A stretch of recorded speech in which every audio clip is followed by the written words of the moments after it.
Tonight, Marietta City Schools are working to ease teachers' concerns about the COVID-19 vaccine after a study found educators played a key role in spreading the virus in several elementary schools. Joe Hankey talked with Marietta's superintendent today.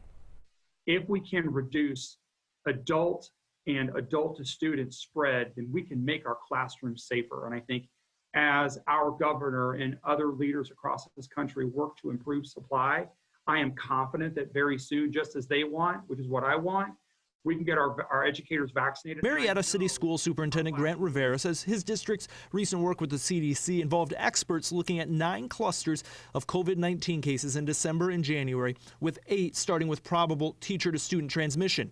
For Rivera, it showed the importance of his staff being vaccinated as soon as possible. First, we need to understand who's interested and who's not, but also at the same exact time, we've got to make sure that educators are making an informed decision regarding their health and providing them with as much resource and access to experts as possible. That is why Rivera says the district recently surveyed its 1,400 staff members. 744 responded, 75% saying they want the vaccine, 13% said they are not interested, and the remainder that responded are undecided. I believe that the decision to get a vaccine is an incredibly personal one, and I want to respect that. And in mid-January, Rivera says the district held a virtual meeting where staff heard from and could ask questions of Cobb and Douglas public health staff, allowing them to engage in two-way dialogue where we, with experts, can engage in question and answer. And I think we'll get a much better sense of the pulse of our staff. And Rivera tells me conversations like those will be ongoing within the Marietta City Schools district for any staff members that opt out of being vaccinated. He added the district will then have to find the best way to support those employees.